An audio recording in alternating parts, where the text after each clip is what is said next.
Всем привет! Это вторая часть обзора мультиметров Люк 28.2, и в этой части я разберу данный мультиметр и покажу его внутреннее устройство. Но вначале я расскажу еще про две функции, о которых я забыл рассказать в первой части этого обзора. Итак, первая функция включается в режиме измерения сопротивления, включается она при помощи переключателя режимов. И на экране здесь появились две буквы NS, это режим измерения проводимости. Измеряется эта величина в сименсах, ну или в данном случае наносименсах. И эта величина проводимость, она обратна сопротивлению. Если перевести наносименсы в омы, то получается, что данный мультиметр может измерять сопротивление до 100 гигаом. Это довольно много, и, честно говоря, я даже не могу вам это показать, потому что, наверное, минимальное сопротивление, которое можно измерить этим мультиметром в режиме измерения наносименсов, наверное, будет 1 гигаом, но у меня такого сопротивления нет, а набирать пару десятков резисторов мне что-то лень. Но такая функция есть, и, наверное, где-то она будет кому-то полезна. И еще одна интересная особенность данного мультиметра. В самом мультиметре встроен специальный прецизионный резистор для проверки точности режима сопротивления. Именно точности, не работоспособности, а именно точности. Вы наверняка помните, как я показывал в прошлом видео, как в этом мультиметре можно проверить исправность предохранителей.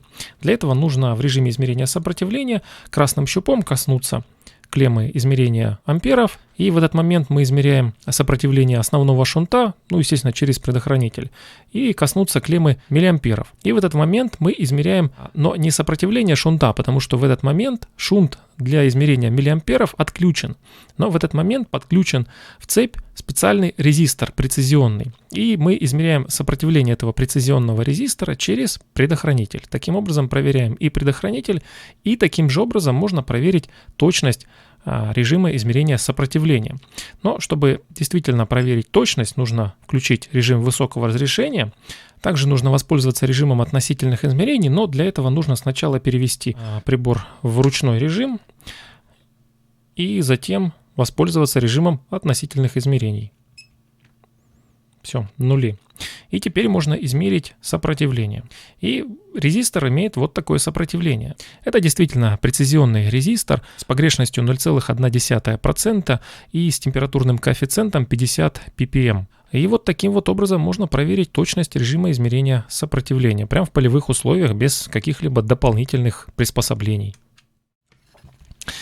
Итак, для начала нужно снять чехол. Чехол, как вы уже поняли, жесткий, и снять его не так-то просто.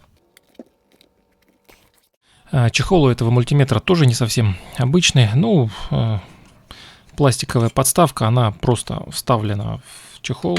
А сам чехол довольно такой увесистый. Если посмотрите, здесь есть ребра внутри, то есть он еще и довольно толстый сам по себе. Есть ребра в нижней части, то есть вот эта нижняя часть довольно толстая. Также в верхней части есть ребра, тоже они из-за этого чехол толстый. Я так понимаю, эти ребра должны при падении смягчать удар мультиметра. Сам пластик, как я уже говорил, он такой, это не силикон и это не резина. Это именно вот какой-то такой мягкий пластик. Поверхность у него при этом очень-очень шершавая, она абсолютно не скользкая, она практически прилипает ко всему, то есть к рукам, к тканям, к резине, к коже, всему прилипает. Она такая абсолютно не скользкая, то есть она за все цепляется, то есть она, если что-то, то есть с нее ничего не соскальзывает. Очень шероховатая поверхность, абсолютно не скользкая. И из-за того, что он такой жесткий, совершенно не мягкий, не резиновый, его довольно сложно одевать и снимать с мультиметра. Без чехла мультиметр выглядит, конечно, не очень презентабельно.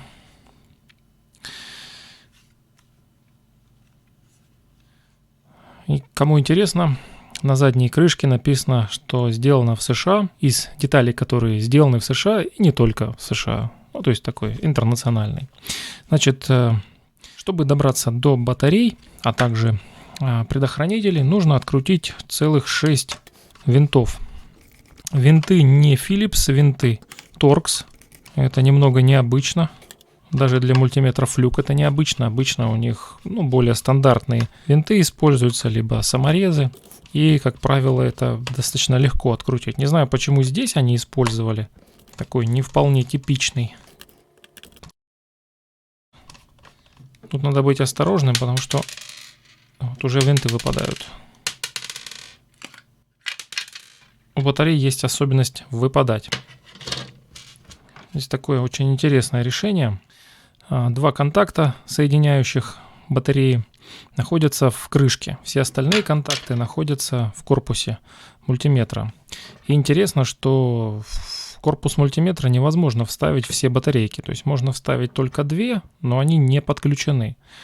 Третью батарейку можно положить, но она не держится, она выпадает. Такое интересное решение. Необычное, я бы сказал, решение. Я не читал нигде, для чего это сделано, почему вот таким вот образом было сделано инженерами Fluke, но я предполагаю, что это такая своего рода защита от дурака, так как мультиметр данный нельзя использовать со снятой задней крышкой, то если вы снимаете заднюю крышку, собственно, у вас мультиметр не работает. То есть он может работать только с установленной, причем не просто вот так вот, например, там приложить, а ее реально нужно прикрутить, иначе она отпадает вместе с батарейками. Вот такая вот особенность. Защита от попадания жидкости или пыли, грязи здесь реализована вот таким вот образом. Здесь резиновая прокладка по периметру, которая плотно закрывает батарейный отсек. И туда уже ничего не может проникнуть. Соответственно, для этого так много винтов. То есть прижимается это все винтами, чтобы нигде ничего не протекло. Предохранители накрыты резиновой. Это резиновая такая заглушка, она такая мягкая. Тоже она полностью накрывает и герметизирует отсек с предохранителями. Но там еще есть крышка, которую тоже нужно вынуть, чтобы добраться до предохранителей. Такой вот интересный отсек, который еще внутри изолирует предохранители между собой, чтобы между предохранителями не было там никакой искры, ничего. Ну и, собственно, доступ до предохранителей. То есть полностью разбирать мультиметр не нужно, чтобы сменить предохранители, но, в общем, быстро их тоже не поменять. Это не просто там открутил один винтик или универсальную защелку и раз открыл, быстренько заменил предохранитель или батарейки. Нет, здесь нужно 6 винтов открутить, причем с нетипичного, скажем так, с нетипичным шлицем под отвертку Torx. Ну что ж, дальше. Здесь есть гарантийная пломба. Мне не хотелось разбирать этот прибор, чтобы не нарушать. Хотя гарантии у меня нету. Ну вот как бы такая гарантия, что типа прибор не вскрывался, он в заводском состоянии. Мне не хотелось этого делать, но я решил сделать небольшую дополнительную защиту для данного мультиметра. Если вы посмотрите, здесь вот желтым скотчем каптоновым заклеены отверстия, которые идут из батарейного отсека, идут внутрь корпуса мультиметра. И здесь их на самом деле не 2, а 4. Здесь вот под контактом еще 2 отверстия. Наличие этих отверстий, скажем так, нарушает герметичность данного прибора, потому что если потекут батарейки, а такое хоть редко, но все-таки случается, то все содержимое батареек протекает прямо непосредственно на плату мультиметра. Это, конечно, весьма плачевно для платы, это почти 100% гибель платы этого мультиметра. Поэтому я решил банально замазать эти дырки герметиком, чтобы их не было. Я нашел в сети пример, у меня, естественно, ничего не протекало, но я нашел в сети пример, выглядит это вот так вот, и выглядит довольно ужасно. Поэтому я подумал, зачем мне ждать такого развития событий, если герметик стоит 180 рублей, можно просто им замазать, и никаких проблем уже не будет. Если даже батарейки протекут, то все останется в батарейном отсеке, герметичном уже. Сейчас он пока не герметичный. И вот я решил еще и для этого. Раз уж разбираю, чтобы вам показать, ну заодно и загерметизирую батарейный отсек. Ну что ж, разрезаю гарантийную пломбу. Все, больше у меня нет гарантии. Ну, честно говоря, ее и не было. Здесь еще одна особенность интересная. У саморезов, которыми скручен корпус, есть резиновые шайбы уплотнительные. Здесь уже применены не винты, а это именно саморезы. В пластик вкручиваются.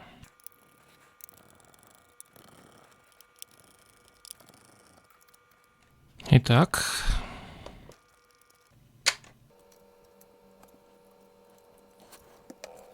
в плате есть изоляционные прорези, а в ответной части корпуса есть пластиковые перегородки, которые в эти прорези вставляются.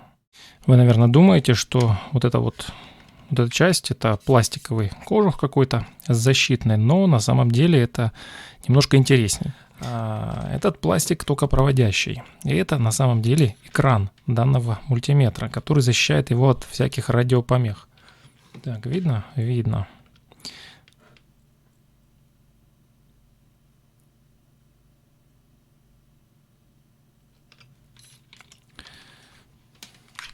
Дальше разбираем.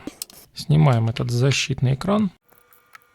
В этом экране есть металлическая втулка, которая, собственно, и обеспечивает контакт с корпусом, с общим проводом мультиметра. На этой стороне платы не так уж много деталей. Давайте посмотрим поближе и поподробнее. Здесь мы видим входную защиту. Это термистор, это плавкий резистор и 3 варистора, которые и обеспечивают, собственно, защиту входа для измерения напряжения.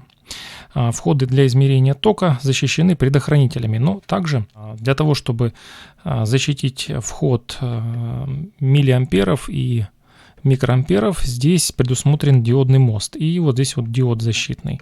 Этот диодный мост ускоряет срабатывание предохранителя. Также здесь можно видеть шунт 10-амперный. Шунт здесь необычный. Не знаю, вот так показать будет видно. Он подключен по 4-проводной схеме. То есть у шунта 4 контакта. Через 2 из них идет ток основной, а с 2 других снимается измерительное напряжение. Также здесь можно заметить 2 вот такие вот необычные керамические сборки. Это высокоточные, высокостабильные резисторы. Вот эта сборка – это входной делитель резистивный, который используется для диапазонов. А вот эта сборка – это один резистор, тоже высокоточный термостабильный резистор. И именно благодаря наличию вот таких вот высокоточных деталей этот мультиметр и может измерять так точно. Также на этой стороне платы зуммер. Также источник питания – это импульсный преобразователь, который обеспечивает питание всего мультиметра. Ну и теперь давайте посмотрим, что же с другой стороны. Для этого придется открутить еще несколько саморезов.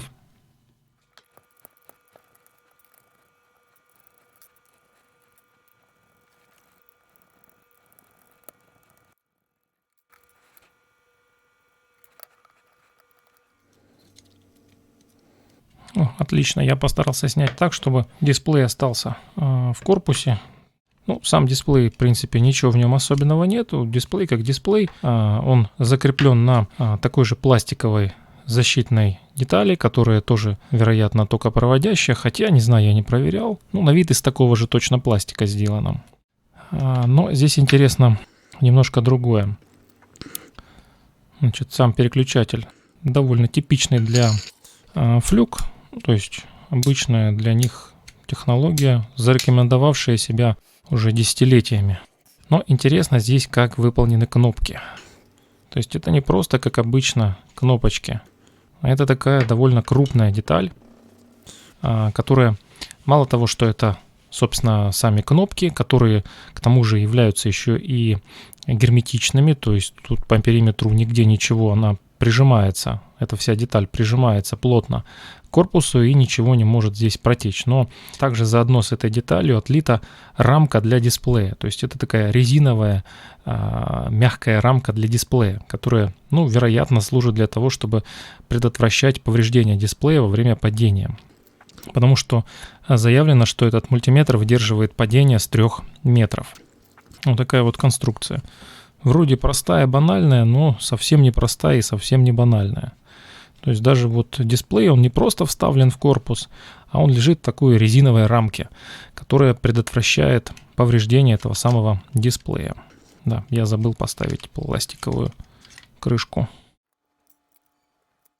Входные терминалы сделаны очень интересно, очень качественно и очень правильно. Это металлические втулки, которые отлиты вместе с корпусом, и контакты к ним крепятся при помощи винтов. Это очень качественный и надежный способ. Определение, когда вставлены щупы в разъемы измерения амперов и миллиамперов, здесь реализовано очень таким небанальным способом. Обычно это какие-то контакты, либо сам разъем имеет двойной контакт, и когда он замыкается, значит, мультиметр определяет, что вставлены щупы, либо это может быть какой-то толкатель внутри разъема, который при подсоединении штекера выталкивается, что-то замыкает или размыкает и так далее. Но здесь сделана оптическая система. Вообще вся эта часть корпуса, она из прозрачного пластика сделана. Здесь 3 зеркала. Внутри самих вот этих вот металлических контактов просверлено отверстие, то есть они насквозь просвечиваются. Там внутри есть отверстия, их, кстати, даже видно. А на плате есть светодиод, ну, вероятнее всего инфракрасный, и 2 фототранзистора. Светодиод светит, и если фототранзистор попадает в свет, значит все нормально, щуп не вставлен. Если свет не попадает, значит вставлен щуп. И он таким образом определяет, куда вставлены, в какие разъемы вставлены щупы. Я вставил плату в заднюю часть корпуса, чтобы показать вам, как все здесь классно сделано. Все прорези, которые есть на плате, они не просто так сделаны, то есть в них входят такие пластиковые перегородки, которые служат дополнительной изоляцией. Ну и передняя часть платы. Из интересного здесь шунт. Это шунт для измерения миллиамперов. Для измерения микроамперов, я так понимаю, что это вот этот маленький резистор. Дальше здесь есть интересная микросхема с маркировкой флюк. Это микросхема SL10327. Это, по сути, и основной чипсет этого мультиметра. То есть эта микросхема занимается переключением диапазонов, переключением режимов и так далее. То есть именно в ней происходят все переключения в этом мультиметре. Вот это вот, ну, судя по маркировке, какой-то операционный усилитель. Вот эта микросхема — это TrueRMS конвертер. Это микросхема AD737. Можно сказать, что это такой умный выпрямитель. То есть на вход этой микросхемы поступает переменное напряжение, на выходе этой микросхемы уже постоянное напряжение, равное действующему значению входного напряжения. Такой вот интересная микросхема. Ну, вот это мультиплексор. Дальше, вот эта микросхема — это АЦП, основной АЦП данного мультиметра. Это микросхема LTC2435. Это 20-битный дельта-сигма АЦП, который отвечает за основные измерения, то есть цифры, которые мы видим на экране данного мультиметра. Но интересно, что для работы барграфа используется не вот этот АЦП, а АЦП, встроенный в основной процессор этого мультиметра, потому что там более быстрый, там АЦП, имеющий меньше разрешения в нем, но зато более быстрый. И благодаря этому можно получить более быстродействующий барграф. Ну и, соответственно, процессор здесь, ну или точнее это микроконтроллер от Texas Instruments, это MCP430F, довольно распространенный процессор, который много где применяется.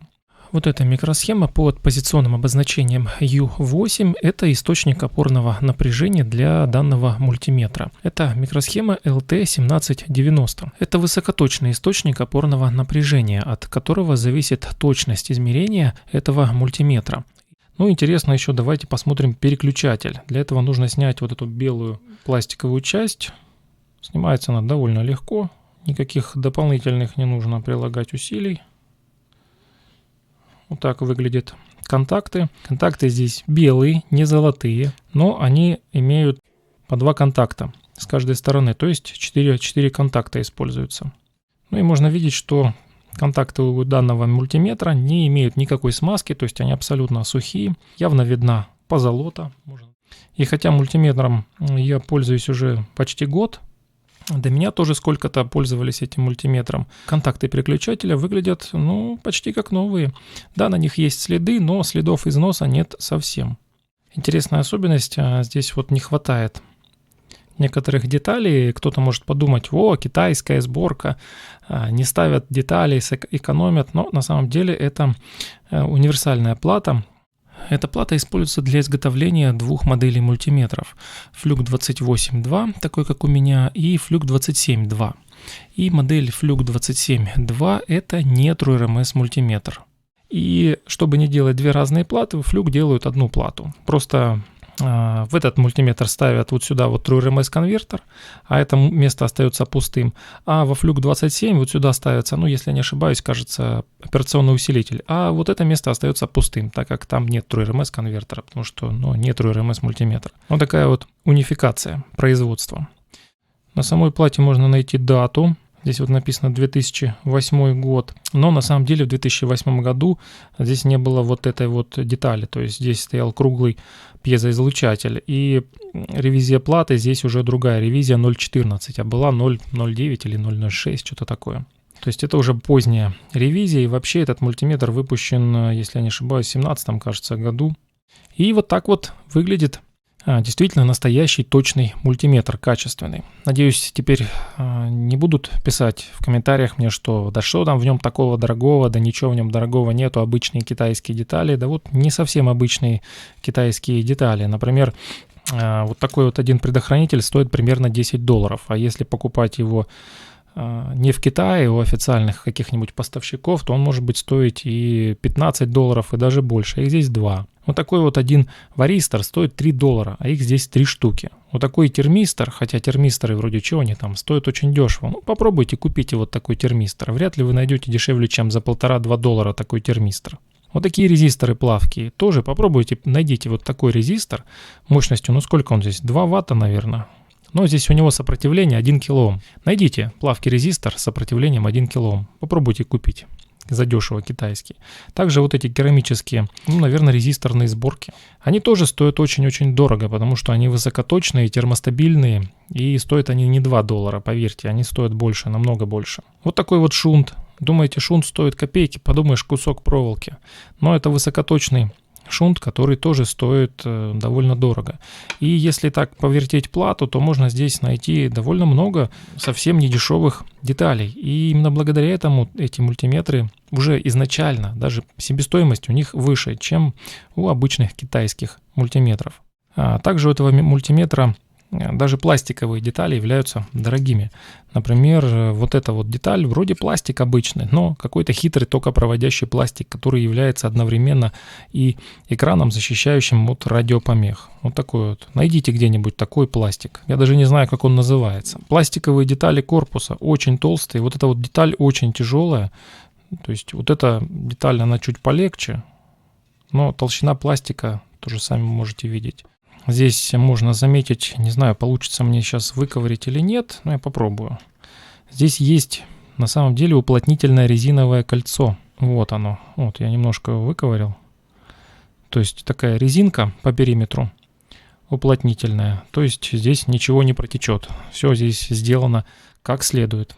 Если присмотреться, можно увидеть, что плата здесь многослойная. То есть это не двухслойная плата, как обычно у китайских мультиметров. Здесь плата многослойная. Здесь как минимум 3 слоя, но скорее всего даже больше. Еще одна особенность именно вот мультиметров Fluke, может быть и в других такое есть, но у меня особо не было много разных высококлассных, высококачественных мультиметров промышленных, но вот особенность это вот это покрытие, зеленая маска, которая, она в принципе зеленая, как и во всех остальных, но она не блестящая. Она такую имеет матовую поверхность, очень интересную, я не знаю, видно вам будет на камеру, но такая необычная очень поверхность, матовая, что тоже делает ее такой отличной от всех остальных, особенно от китайских мультиметров, у которых она всегда блестящая, эта маска.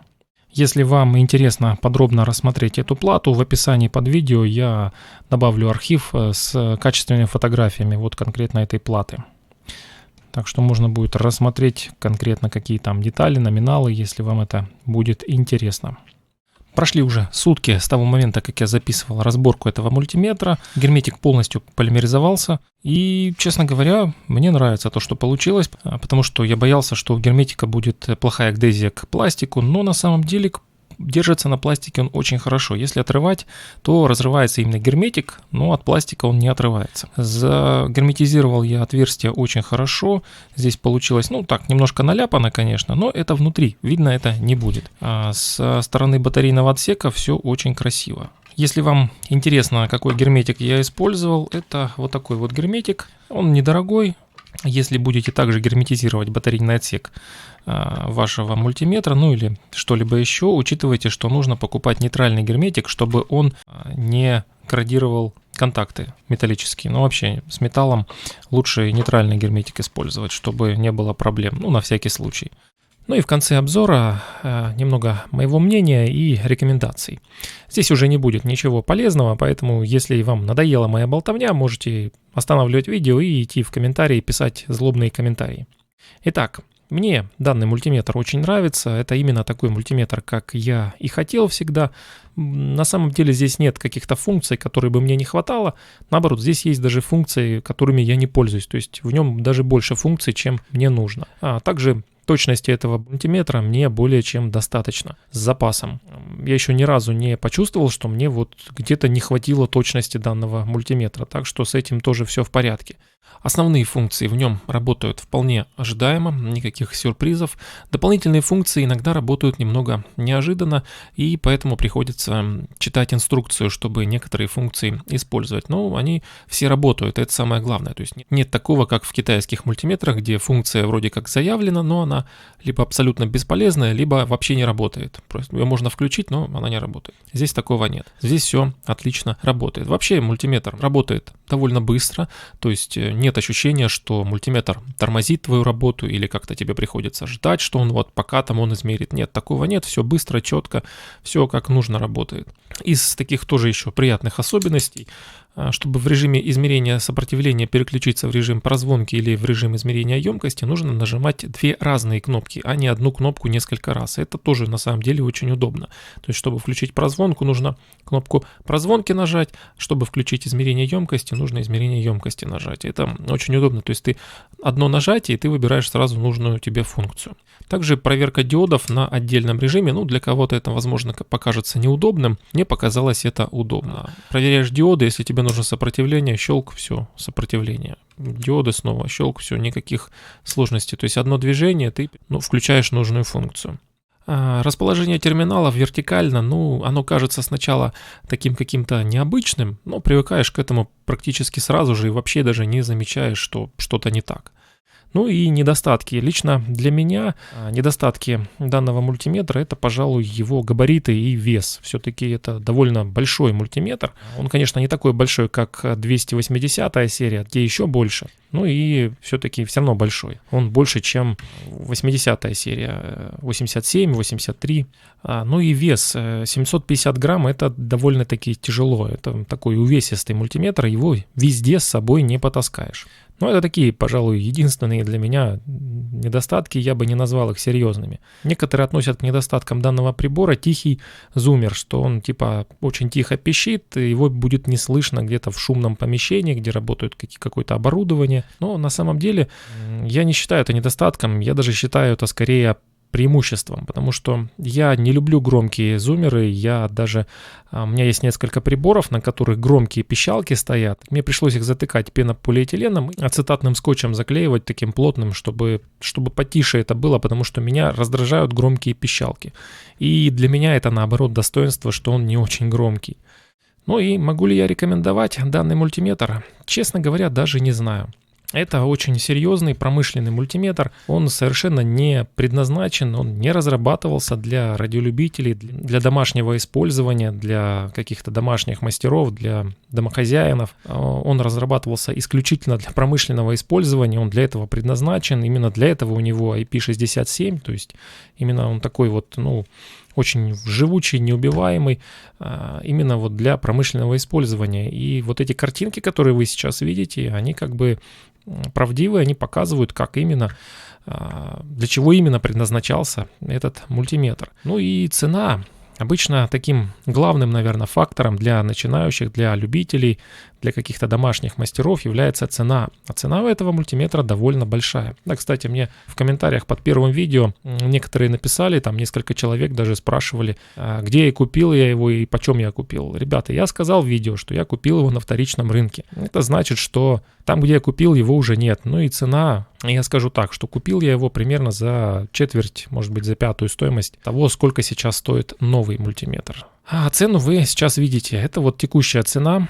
Я не знаю, правда, это цена с налогами или без, ну, неважно. Если посмотреть, это примерно столько же, сколько стоит и Fluke 287. И многие, кстати, и выбирают Fluke 287, они не покупают вот этот мультиметр, а покупают Fluke 287. Ну, я не стал покупать, потому что мне не нужен Fluke 287, мне не нужна его суперточность, мне не нужны его огромное количество дополнительных функций, и в нем к тому же есть дополнительные неудобства, которые мне не хотелось приобретать. Например, он более прожорливый, у него не такой контрастный дисплей, хотя на нем больше информации отображается, но разглядеть ее сложнее. К тому же все эти дополнительные функции сложно сделать так, чтобы они вот одним нажатием, одним поворотом включались. То есть некоторые из этих функций включаются и через меню, нужно кнопки нажимать, выбирать дополнительные подпункты и тому подобное. То есть они и есть функции, но пользоваться ими не очень удобно. А учитывая, что они мне еще и не нужны, то, в общем, мне такой мультиметр не нужен. А это не значит, что 287-й Fluke плохой. Нет, если бы мне кто-то его подарил, я бы с удовольствием принял такой подарок и поблагодарил бы. Но просто я не хочу покупать его за свои деньги. А вот этот мультиметр — это как раз то, что мне нужно. Как раз вот все функции, которые мне нужны. И я бы очень хотел рекомендовать этот мультиметр, потому что это отличный мультиметр. В нем есть все необходимые функции для радиолюбителя, для радиомеханика, для какого-то ремонтника бытовой техники, электроники, ноутбуков и тому подобное. Но, как я уже сказал, цена очень большая, и большинство решат, что это слишком дорого, и лучше купить что-то китайское, что-то, может быть, в красном чехле, или, может быть, даже вообще разноцветное, совсем китайское. Поэтому, не знаю как, наверное, так скажу, я рекомендую, но уже решать вам, покупать или не покупать данный мультиметр. Еще одна интересная особенность. Этот обзор весь, можно сказать, что он также относится и к модели Fluke 87.5 Max, потому что Fluke 87.5 Max — это, по сути, переименованный Fluke 28.2. Они полностью идентичны по всем функциям, по внешности, по плате внутренней, полностью идентичны. Поэтому этот обзор можно отнести и к модели 87.5 Max. И на этом, наверное, все. Если я что-то и на этот раз забыл рассказать, упомянуть, теперь уже все. Пишите в комментариях, если я что-то забыл. И, естественно, если у вас какое-то есть свое особое мнение, тоже пишите в комментариях. Будет интересно почитать. Всем пока!